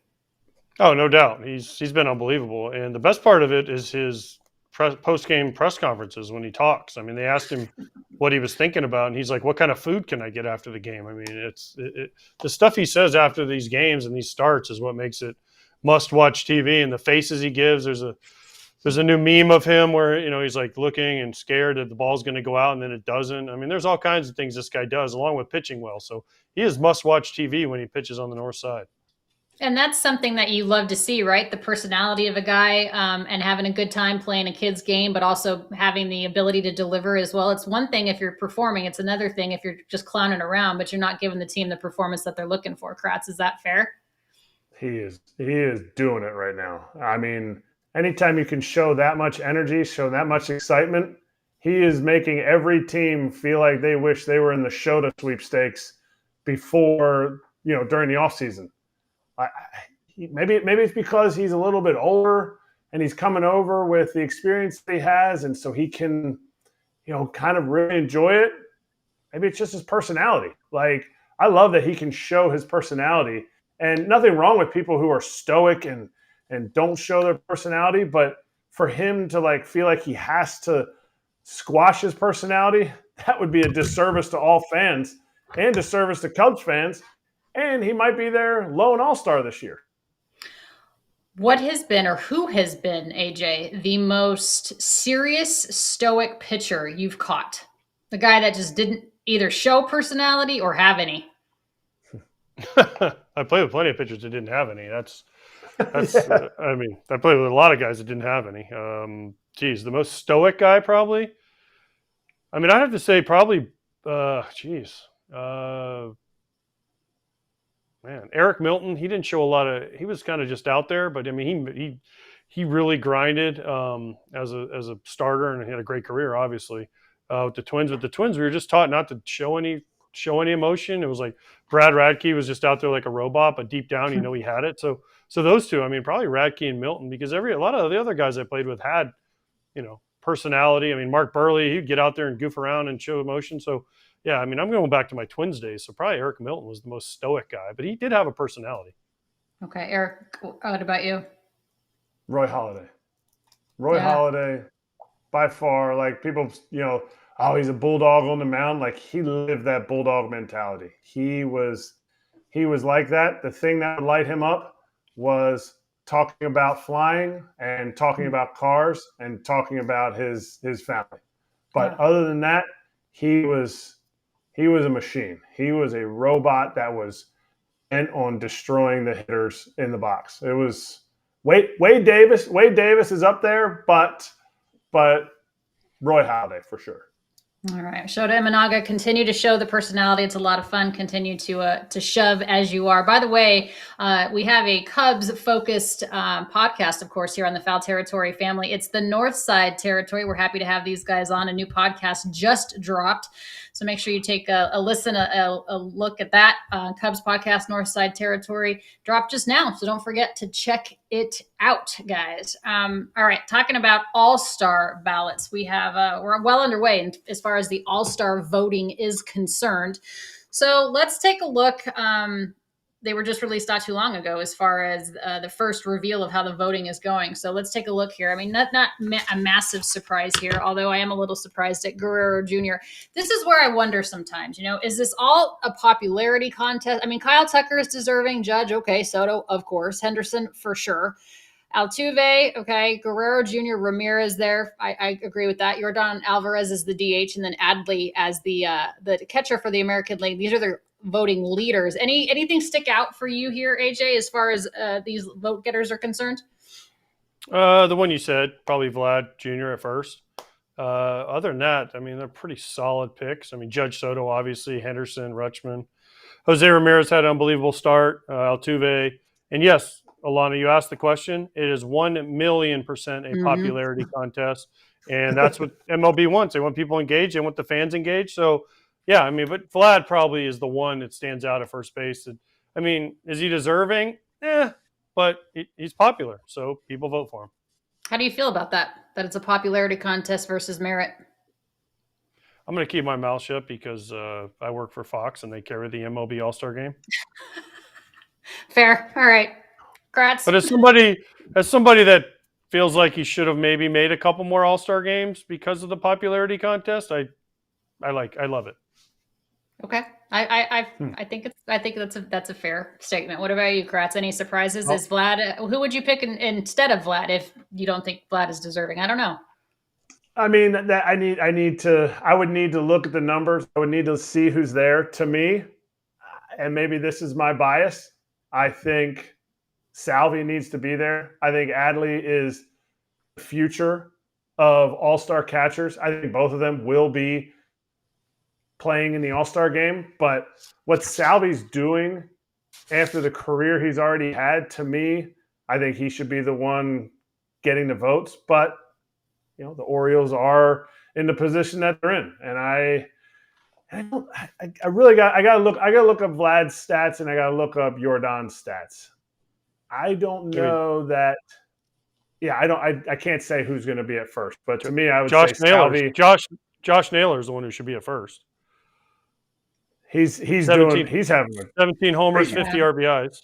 I just don't think we give the Guardians credit enough anyway. I mean, let alone Josh Naylor. I think we keep talking about the Yankees and the Orioles and, but I think the Guardians are a lot better than we're giving them credit for. Let's take a look at the National League and see who the leading vote getters are as far as the senior circuit is concerned. Again, Fernando Tatis Jr., I don't know about that. Profar, Yelich, Betts at short, which is interesting. Arise, Harper, definitely. Contreras has been great for the Brewers. Alec Boehm, and then Shohei Ohtani. Again, I don't know. This one may be less of a pop. I don't know. What do you guys think about this one? I haven't paid, honestly, too much attention to what Profar and Tatis have done, but are they worthy of getting the start in left and right? Profar's got a 912 OPS, so yes. Okay. I think Profar should be an all-star. I don't think he should be a starter, but San Diego, good for them. They're getting the ballots out there. They're stuffing those ballots. Luis Arise at second base. But Tatis, to me, is the one that I don't. Anyway. I mean, he's got 800 OPS. Okay. I mean, I'm looking at the qualified outfielders right now. Teoscar should be on there for sure. He's not. Agreed. Agreed. Profar has, of qualified outfielders in the National League, Jerkson Profar has the highest OPS at 912. So Teoscar second, Fernando Tatis is third. I mean, there you have it. I mean, I don't know what else you can look at other than if you go qualified guys. I mean, now there's not very many qualified guys because of injuries and other things, but 1, 2, 3 is Profar, Teoscar, Fernando Tatis Jr. So maybe the fans got it right. I'm really surprised that Harper has more votes than Ohtani and Betts. That I'm surprised at. I think Harper has 1.1. Ohtani is just over 1 million, and Betts has like 1.02. So I think that just goes to show you how much Harper has meant to the Philadelphia Phillies, not only as a team, but as a fan base. I don't know if there's been anybody that's done more for his team than Harper has done with the Phillies. Maybe Soto in time for the Yankees, but I don't know that you could put a price tag on what Harper's done. I mean, it shows too that Philly fans were stuffing the ballot early because Bohm's cooled off a little bit, but he's still leading. He's still leading the National League and with doubles. I think he's 25th double or something he hit this weekend. But to me, that's impressive. And I think the Padres fans should be proud of the fact that they have 3 Padres in the leading for their position, possibly going to start.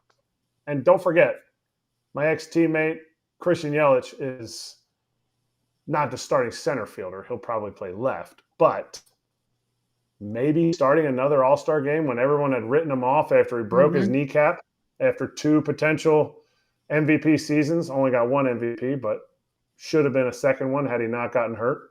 Yeah, no doubt about it. Well, that's early voting. Still a lot of time left. That's just the first round of votes. We'll see. All-Star game coming up in Arlington, Texas, and here just a little bit. Now we're going to be joined by Chelsea Jane. She's a national beat writer for a columnist for the Washington Post, of course, covering all of the major league teams, not just the Nationals, of course. Chelsea, welcome to the program. We will ask you first and foremost about the Nationals, though. Just your opinion about whether Senzel and Mackenzie Gore should have taken that little confrontation into the tunnel. I mean, you're there every day. At least you get a good look at them. Yeah, I mean, frankly, I'm glad they didn't, because it gave us a chance to have Jonathan Papelbon tweeting about a fight in the Nationals dugout, which was a lot of fun. My understanding is that is just truly Mackenzie Gore being super competitive at his golfing buddy, and it seems like they're past that. But yeah, that was kind of a wild ride, and a little more edge maybe than we've seen from the Nats in the last few years. So that was kind of interesting to watch. Where does that edge come from? Like, is that a just Gore being competitive? Is that something that maybe Davey Martinez is trying to slowly interject into this young team? I think a lot of it in that case is Gore. He's definitely the sort of emotional anchor of that clubhouse and that next generation. I've told a lot of people, I think the closest thing to a true ace mentality that the Nats have developed in a long time. And you feel it. I think he's just a guy who wants to be really good. And, that's what you saw there. But yeah, he's not somebody that's in the clubhouse yelling at guys or anything like that. I think it's just sort of a heat of the moment, turning it on for that, start day kind of deal. Because we don't really know many Nats players. Who, if you were told that Nick Senzel and Mackenzie Gore got in a fight, you'd have been like, well, actually, I thought these two would have gotten in a fight, or this person. Who's the most fiery in that clubhouse? Wow, that's a great question. Honestly, I think I still would have said Gore. They do have a lot of young guys, especially on that pitching staff, who are sort of extremely happy to be there. So I think that's, that kind of takes away some of the edge in them. But Gore would have definitely be on the list.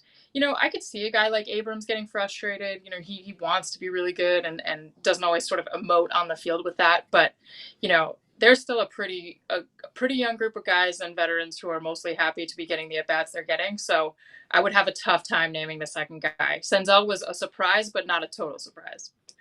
Chelsea, Mike Rizzo obviously has been around this club for a very long time, and he continues to be there. I like what he's done in this front office, but the Nats have lost a lot of key talents, of course, with obviously Bryce Harper and Juan Soto and Trey Turner and on, and of course the retirement of Steven Strasburg.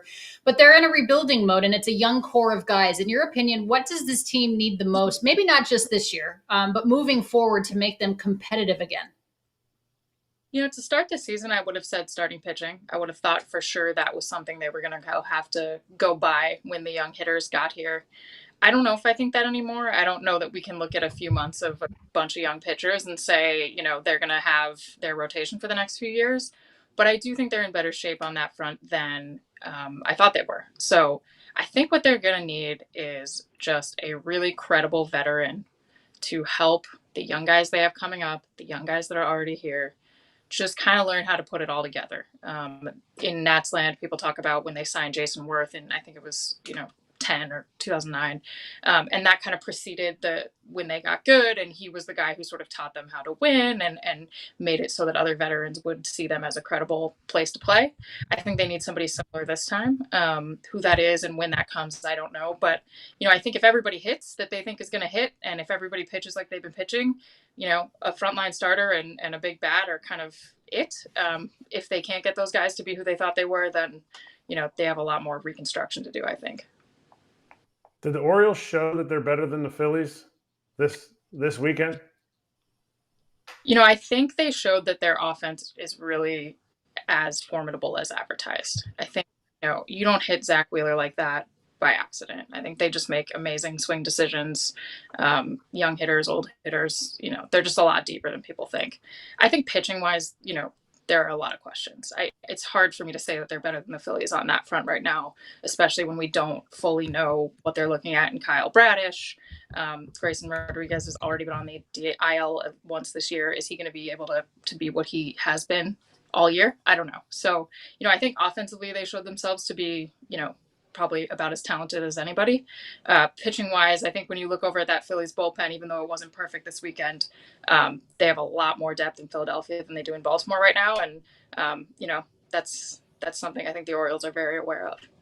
Chelsea, teams constantly making adjustments. Any chance that Patrick Corbin gets DFA'd? I don't know. I think that would be hard for them to do, but I think it has never been easier than it would be right now. I know that's obvious, but he's in the last year of the deal. You're down to months. But as silly as it seems, there's a lot of respect for him, I think, in that clubhouse and even in the front office, just for taking the ball during all these years where he was not good. He's been there. He's eaten innings when they needed someone to eat them. So I think it'd be hard to cut him loose. And, I think maybe it's worth seeing what you can get out of him as a lefty in the bullpen and stuff like that. So I think that would come first.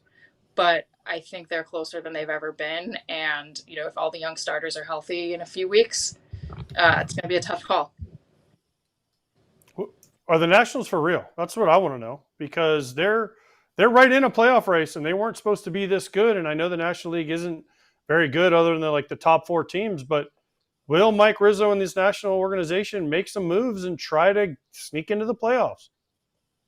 I doubt they'll make moves. And I think they'll try to sneak into the playoffs.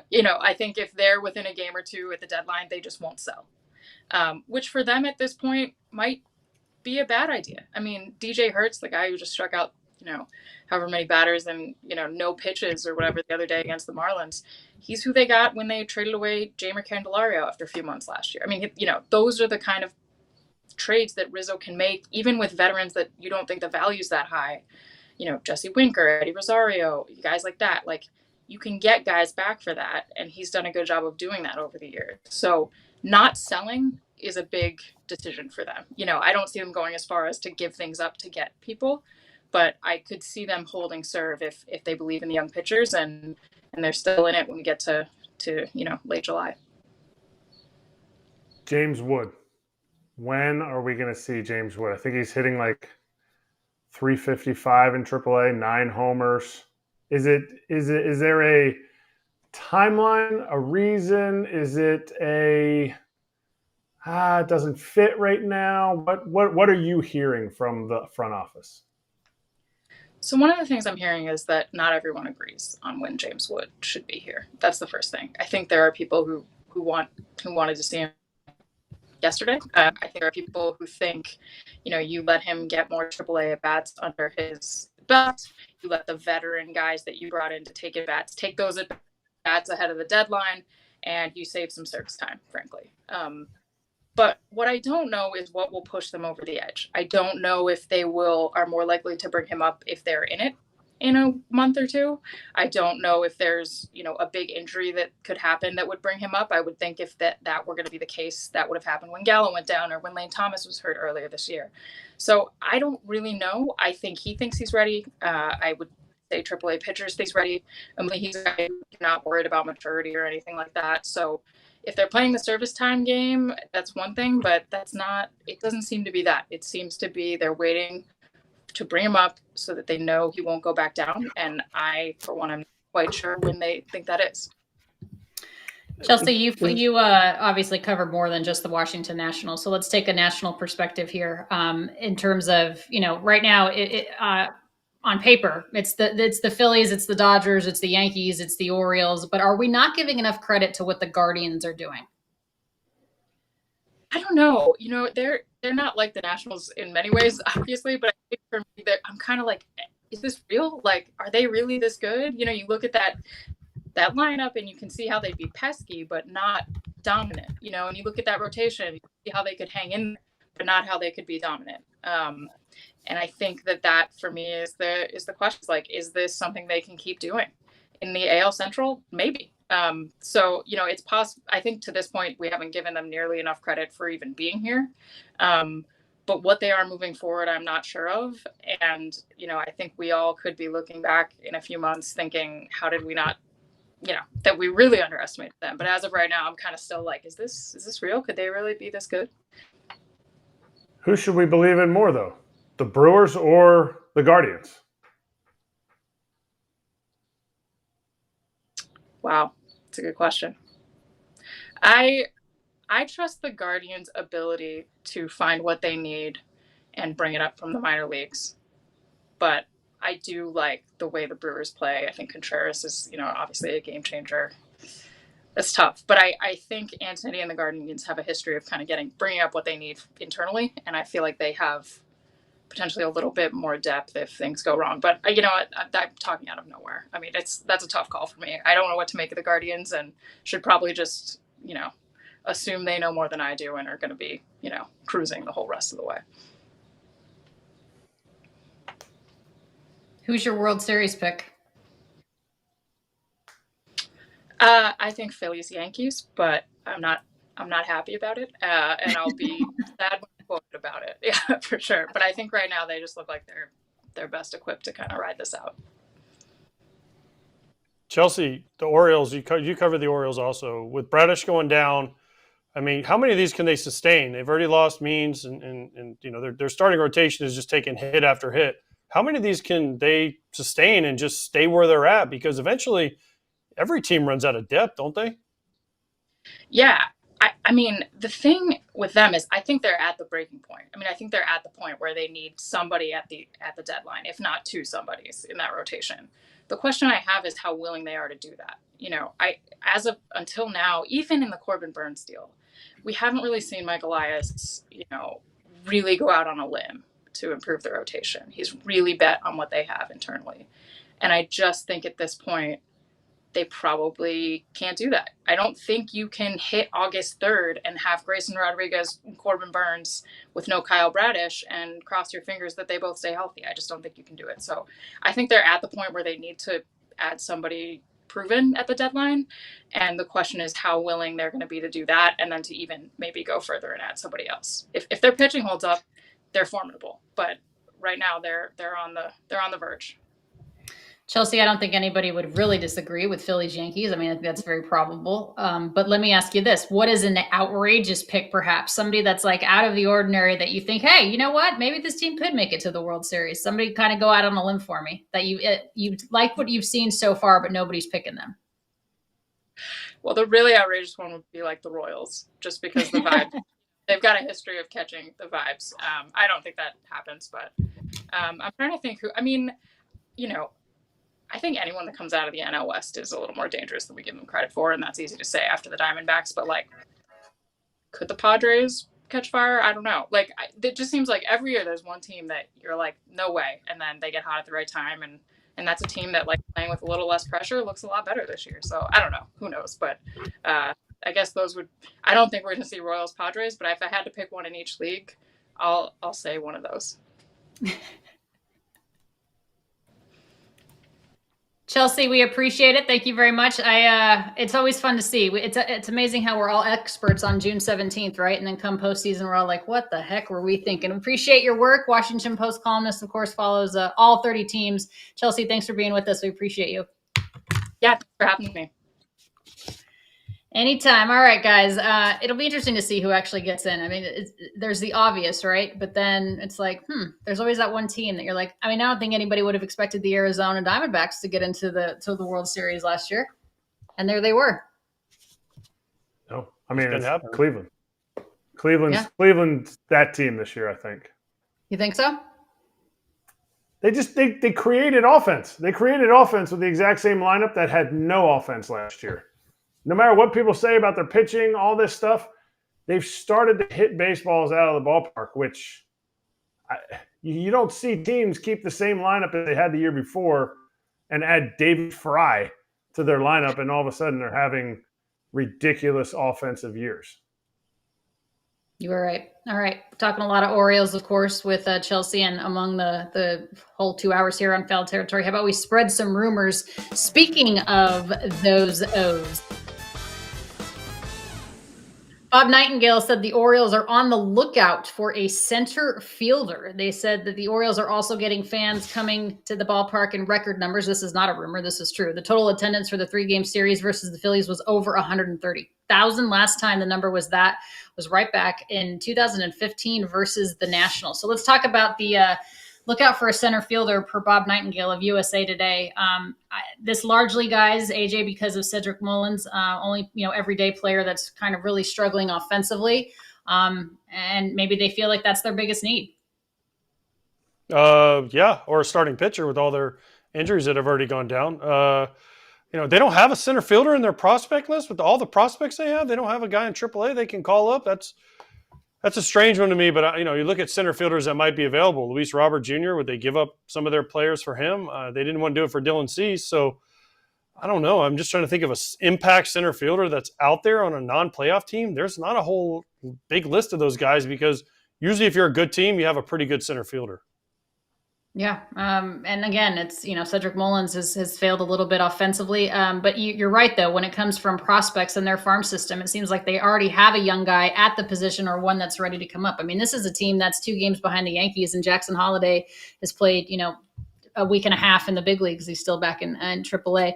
Not surprising though, AJ and Eric, with the numbers that the Orioles are drawing. This is a fun team to watch this year, and I would think that Elias does have to go out and get somebody. Jacob Calvin Meyer saying that, again, as I mentioned, the attendance over 130,000 through 39 home games. The attendance is up to 35.2%. That's one of my favorite parks. Did you guys enjoy playing there? Loved it. Absolutely loved it. One of my favorites. I think Was the energy in the postseason was a little bit less than I thought it was going to be. I mean, I thought they were going to bring a little bit more energy in that park. I don't think they thought we, as the Royals, had a chance of beating them. So maybe that's why they were looking ahead. I don't know, but it doesn't have the energy of Fenway. It doesn't have, but the beauty of the park. And it was honestly the first big league park that I got to take BP in. So as a college junior, I got invited to a tryout there. So for me, it's always going to be, like, it always has a special place in my heart. Camden Yards does. But are they going to go get somebody? No. They have to go get somebodies. To me, they need a closer. They need a starter, and they should get. I think center field is the least of their worries. Of those 3 things, if they want another outfielder, Austin Hayes has started to get a little bit hotter. But if they're just looking for more offense for a team that absolutely bangs, I don't think they need to go get somebody. I think let Cedric Mullins figure it out. But they need another starter. They need a closer. Those are needs. I don't know that center field is a need. They definitely need a closer. And of course, Ryan Helsley's name comes up a lot with the St. Louis Cardinals. I actually had a conversation today with John Mozeliak, and I said, his name comes up a lot. Have you gotten any calls on him? And because this is a team that right now, guys, the Cardinals are at 500. So it's very different on June 17th versus July 17th if you're at 500, right? In that National League. But he said, no, we haven't gotten any calls. And right now we're just waiting, we're just trying to play the best that we can. And he intends to be a buyer. I mean, I'm paraphrasing. He didn't exactly say it that way. But the point is, Helsley's not up for grabs. Who would you like to see the Baltimore Orioles go out and get, Kratz? I've been saying it all along. Alex Presley. Alex Presley would give them a spot in the bullpen that you can't get much more experience. Whether you think he's over the hill or not, in the postseason, he has been absolutely lights out. And it takes pressure off of Kimbrel, which makes him a better 7th inning option, 8th inning option. However the lineup configuration settles out for you, wherever you're near Cano can settle into a 3 to 5 hitter range. Kimbrel gets the 7th then. Cano gets the 8th, and Presley locks it down. And this team is going to hit enough that you're going to get your closer into the game. He would be the lockdown guy if Helsley, they can't meet the price with Helsley. AJ, if you're Michael Elias and you're going for a starter because of all the injuries that you've had to your rotation, who are you looking towards? Who are you looking to get? I mean, if you could choose. I mean, I'm sitting here looking at the standings right now. The White Sox, Eric Fetty or Garrett Crochet. Fetty's probably more realistic than Crochet. The Rays don't really have any. Well, the Blue Jays, what are they going to decide to do? They got some starters. The A's are all young, probably not. Angels, maybe not. Marlins, I mean, there's a couple guys in the Marlins. Luzardo's obviously interesting. Braxton Garrett would be interesting. And Rockies, I mean, I don't know. But the problem is there's not a lot of teams that right now are guaranteed sellers. Mm-hmm. And there's going to be some teams even a month from now that are still going to be like, we don't really know where we're at because it's so convoluted, especially in the National League. So who do I want to see him go get? I mean, I'd love to see him go get Eric Fetty. I think he'd fit perfectly. I think Jesus Luzardo would fit nicely, especially in that division. So those are the two at the top of the list just by looking at the teams and not totally knowing who's available. Hey, what about this name? Justin Verlander. He's from the area. Astros sell. Maybe he'd slide in there nicely. That'd be incredible. Rejuvenation for him too. I mean, I think Justin's a guy that you perform up to the level of the team. I think he's a guy that he's a different dude when he's pitching for a contender than when he's not, and he just has that mentality, obviously. And he's at the end of a contract. I mean, there's a lot of things there, Yeah, I agree. Chat on the chat, I guess, Eric, the FT fan was giving you some love on the chat. Somebody was pouncing on you, but the FT fam came to your defense. I didn't follow, but I appreciate the FT fam. Sometimes I stick my foot in my mouth. Other times, people can come to my rescue, even though AJ won't come to my rescue. That's all right. The FT fam loves you, Kratz. All right, time now for our BetMGM. Let's take a look at the Friday locks that you guys had. All right, so Friday locks. Scott was on. Well, he was here Friday, but he did not win. That's a bad job by Scott, our fearless leader. Oh, by the way, Cameron Maven, I wasn't here. Welcome to the FT fam, Cameron. We're happy to have you. He did not win. Eric, you're the only one that won. I did. But I have to mention on Scott's game, the Orioles-Phillies game, was the best regular season game that I've seen in a long time. That was with rain delay after Santander hit a home run against Strom, who hadn't given up any runs. And, we had the wild pitch at the end with the play at the plate that ended up pushing it to the rain delay. Anyway, I'm a homer, but it was a great game. All right, money bags time. Scott is now at 28-24, so he's 4 games above 500. AJ 11-25, so you must have lost the last time because you were 11-24 the last time I was on here. Kratz still a losing record, but you're up 519, and Jonathan Papelbon is up big 1,016. He's at 14-16 though. So, what are your picks for today, boys? What are your locks? Let's go to Pap's pick first. I think Pap has a video, and we always get energized by Pap's pick. Oh, okay, we're getting energized. Let's go. What is he picking? Go ahead, Pap. What's up, FT Nation? My people of FT, it's your boy, Parlay Pap, coming to you. Yeah, we got the finals tonight in Boston, looking to wrap it up. So I'm gonna get a little sideways on my parlay today from the baseball, but here we go with it. It's a 3-game parlay. We're not going 2, we're going 3 today. We're going big money. So, first pick, Cardinals, money line. Second pick, Cardinals, going to score more than 2.5 runs. And for my third leg, yeah, I know it's not baseball, but I got to go with the Celtics, baby. I got to go with the Celtics, shutting it down tonight. We're going to win the NBA Finals. Beantown going nuts tonight. So, there's my 3-game parlay. I got to add a little basketball one for you today. But if you want to take the 2 baseball game picks and throw them in a parlay, they're going to hit too. So whatever you like, whatever you want, get that cheese, baby. Is he always that energetic? Is that him all the time? It is. It's all the time. It's all not just his picks. That's him. That's him in real life. Could you imagine Jonathan Papelbon and Chris Russo in a room together? I wouldn't want that for Russo. I think Pap would punch him in the face at some point. Okay. Or not in the put his dugout, hands though. around his neck like he did Bryce. Take it to the tunnel. All right, locks of the day. Now it is time, you guys, for your BetMGM locks of the day. What are they? Go ahead, Kratz. You can start. All right. I got a weird one. I got a little NL East centric lock, but David Peterson under 4.5 Ks. He has hit 4 Ks, I think 3 times. Every other time it's been below 4, except one. He went above 4. So I'm going that against the Rangers.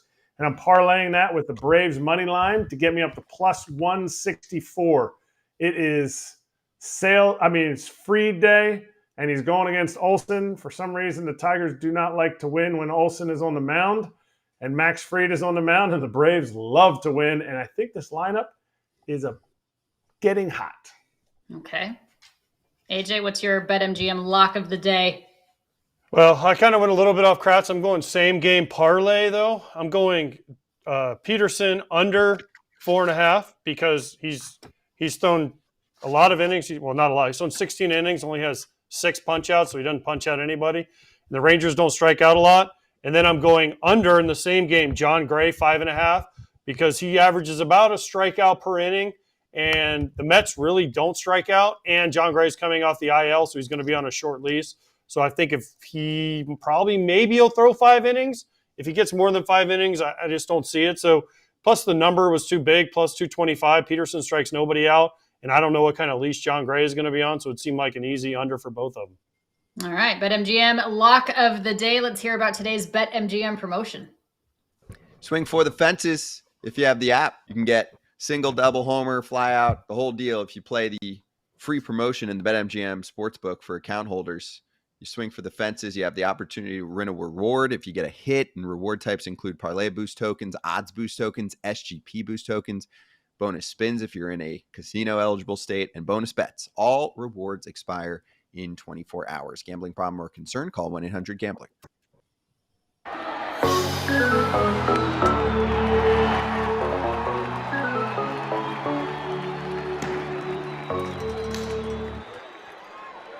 All right, boys, time now to slap hands. I gotta love this. Anything Snoop Dogg does, I'm in.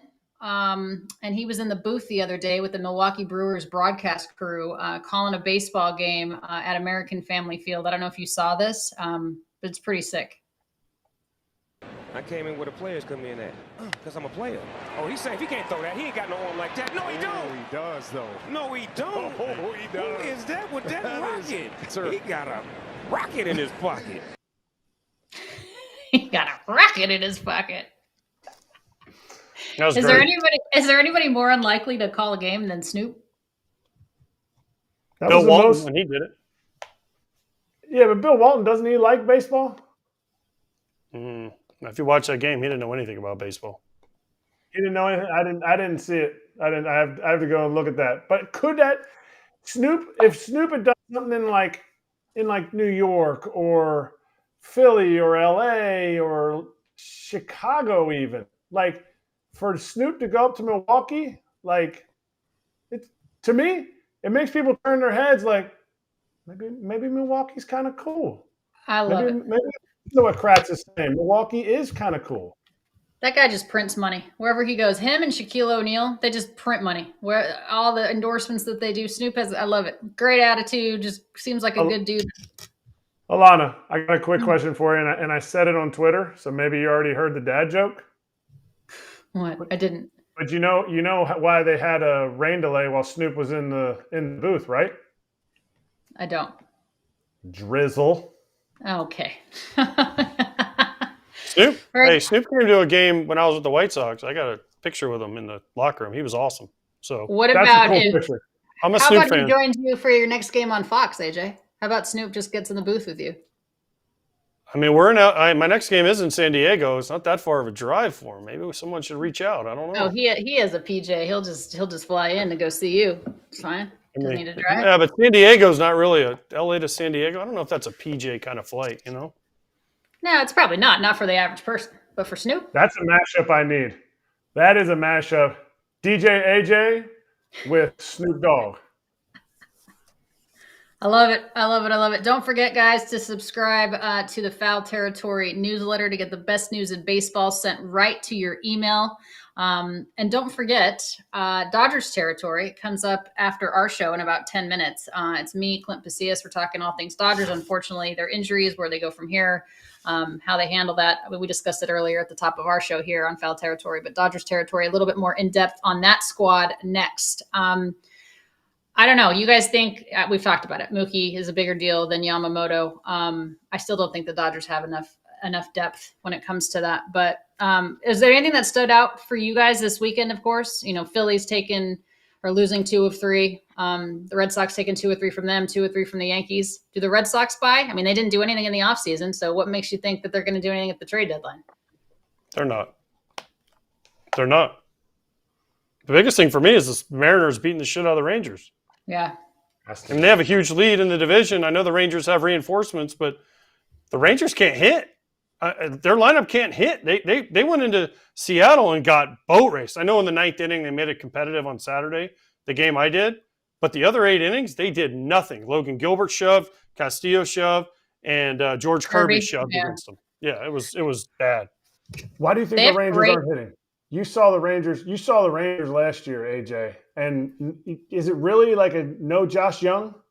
Is it really that? No, they can't hit a 4-seamer. Look at their numbers against 4-seam fastballs, and teams are just pounding them with 4-seam fastballs right here. And they keep swinging at it, and they can't hit it. Their numbers are awful. Adolis Garcia, awful 4-seamer. All these guys, their numbers against in a league that throws a lot of breaking balls, the teams are adjusting and just throwing them fastballs right here, and they are just swinging under. It's a problem for them, and they see more 4-seamers. They're in the top 2 or 3 of 4-seamers seen, and they can't hit it. So it's just like, all right, teams know this now, and they're just like attacking them with it. Is that strange, though, when an entire lineup can't hit a 4-seamer? I mean, usually it's like 1 or 2 guys in the lineup, but when an entire, 1 through 9 can't hit it, I mean, is that a little bit of an oddity? Yeah, I mean, that's a philosophy thing almost. I love Tim Hyer as their hitting coach, but something's got to change, right? Whether it's, I don't know, trying to hit on top of the ball, whatever the philosophy needs to be, but something's got to change. Who is the, going back to Snoop for a second, who is the most coolest celebrity and most random celebrity you guys have met? Erik? Random celebrity in AAA, Henry Rowan-Gardner came into the clubhouse. Like, Henry Rowan-Gardner just like popped up in the clubhouse. Now he was doing something on the field before the game, but what's cool about it was he came through and my boys were in the clubhouse and I'm trying to think how old they were. They were probably 7 and 9 at the time. And they were like, whoa, Dad, look, it's Henry Rowan-Gardner. And he's a shorter actor. I'm not sure what the actor's name is. And it's Thomas Ian. I was like, yeah, go say hi. And he goes, and all the other guys on the team go, hey, there's the guy from American Pie. And my boys were like, what's American Pie? And I was like, it's Henry Rowan-Gardner. But I don't think he was an American Pie. I think they're 2 different kids. But anyway, all right, so that is random. AJ, you said you met Snoop, and do you have proof? Yeah, right here. Look at him rocking the 1-2 in the White Sox land. Look at him. He knew who his favorite player was. That's right. Stop. Look at him. You see it? I love that he's wearing your number. That's right. Look at him. Wait. Was this 2012 and they just gave him a 2012 jersey, or was it a AJ Pierzynski jersey? It said Snoop on the back, so I don't know. Maybe he was wanted to be like me. Okay. I don't know. I like it. It says 12. All I know is it says 12 on the front. That's right. Who's the one celebrity you would love? Oh, AJ's gone. Who's the one celebrity you would love to meet, Erik? I mean, he's not a celebrity, but I was at Jeter's the celebration for his last season in New York. And when Jordan came out of the dugout, he's a celebrity and an athlete. Like, it gave a different feel. When they announced him, he was one of the last guests. And Jordan came out and everyone was like, and then I didn't get to meet him. He asked Salvi to sign a bat for him. And I was like coming around the corner and he was already gone. I was like, no, oh, man. That was the one for me. I mean, I know AJ, like, he golfs with Jordan and blah, blah, blah, all that stuff. But he's the one for me that I'm like, that's pretty awesome. Yeah, no, I could see that. Jordan would be cool. For me, I would have to say right now, just at this phase in my life, it'd have to be Morgan Wallen. I'm obsessed with Morgan Wallen right now. Oh man, every song he comes out with is a banger. Are you into country? I listen to country, but I wouldn't say I'm into country. I've heard his songs. He's popular. So good. He's so good. Morgan Wallen. Yeah, he's very popular. He's very good. Yeah, okay. I don't know what happened to AJ, but neither here nor there. You want to do Kratz hats? What you got there? I already know what it is. It's one of my favorite, but let's turn it around. It has to be. Is there more of an iconic National League hat? In the sense of like a throwback, one that's not used right now. It is absolutely one of my favorite hats ever made. The other one you had the other day, the Milwaukee Brewers one with the M and the B and the mitt, that's a favorite of mine. And this one right here is a favorite of mine. Where do you get all of these, by the way? They need to bring it back. I love it. Where do they send them to you? Do you pick them up along the journey? Like, where do you get all these hats? No, it was just from playing different places. Like, obviously this was a throwback day, and we wore them when I was playing. This was my second stint, I think, with the Pirates. But get hats. It's the one thing I rarely stole jerseys because everybody wanted to auction my jerseys off when I got fired at places. So the hats went in the bag and they just kept piling up.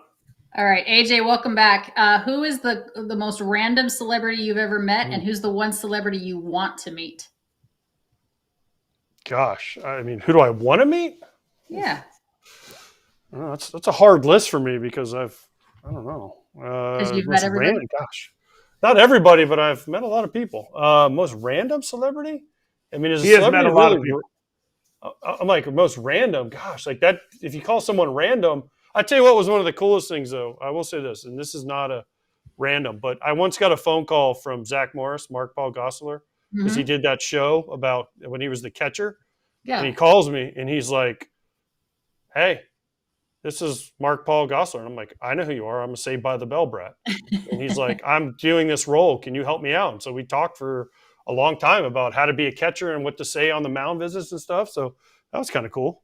Yeah, he was the catcher for the quote-unquote Padres organization when they had the female pitcher. I talked to him about that as well. He didn't call me, though, asking me for any advice or anything like that. So is there anyone that you want to meet really quick before we say goodbye? AJ's met everybody. AJ has Henry Rowan dropped everybody and met everybody. Henry Rowan. Not everybody. All right. Not everybody, but I have met a lot of people. If you could work on having me meet Morgan Wallen, that would be great. And I'll work on Henry Rowan Gardner for you. Okay?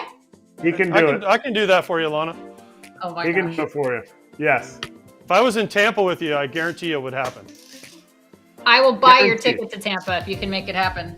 Sadly, I will not be there. I wish I was, but sadly, I will not be. All right, guys, have a great rest of your afternoon. Do not forget that Dodgers territory is coming up next, and you will see Foul Territory tomorrow, 1 p.m. Eastern. For AJ Pierzynski, Erik Kratz, our entire crew, I'm Alanna Rizzo. We'll see you next time.